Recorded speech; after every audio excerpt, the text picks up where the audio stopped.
Barakallahu fikum. Dengan adanya ayat kuntum khaira ummatin ukhrijat linnasi ta'muruna bil ma'rufi wa tanhauna 'anil munkar wa tu'minuna billah, maka semua yang ada di bumi ini yang menghirup nafas dari Allah Subhanahu wa taala adalah objek dakwahnya Rasulullah SAW.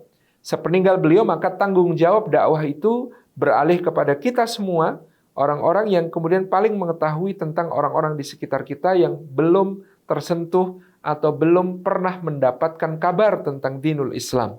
Nah, ini yang kemudian akan menjadi tanggung jawab kita. Maka ini kita akan termasuk yang ditanya kalau sampai ada orang yang dekat dengan kita ternyata belum pernah mendapatkan seruan tentang Islam, belum pernah mendapatkan kabar tentang dinul Islam, belum pernah mendengar tentang Rasulullah SAW.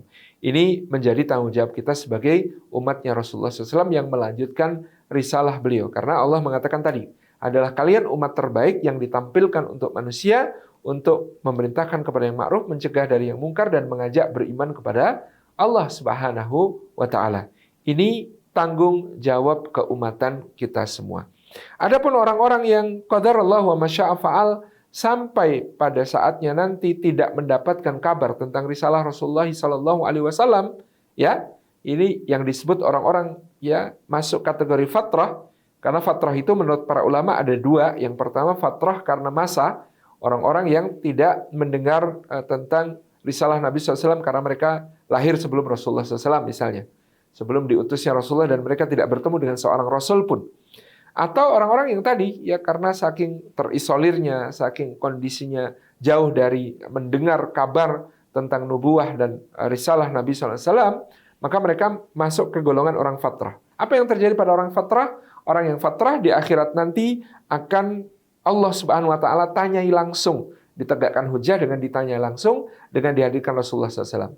Apakah engkau mengenal orang ini? Kalau tidak, ya kemudian tadi orang-orang yang di sekitarnya mungkin akan dimintai tanggung jawab kok sampai dia tidak mengenal dengan Rasulullah SAW. Tapi kemudian orang ini akan ditanya, kalau dia menyampaikan risalahnya begini-begini, apakah kalian mau beriman? Ya, orang-orang yang fitrahnya bersih pasti akan menjawab, iya kami beriman. Dan meskipun mereka tidak pernah bersyahadat, tidak pernah bertemu dengan Rasulullah SAW, tidak pernah mendapatkan risalah, tapi orang-orang yang fatrah ini yang ketika ditanya Allah bisa menjawab bahwa mereka akan beriman, ya tentu mereka adalah orang-orang yang akan selamat di sisi Allah, ya berhak untuk masuki surga Allah dan terbebaskan dari api neraka. Demikian Allah alam bisawab.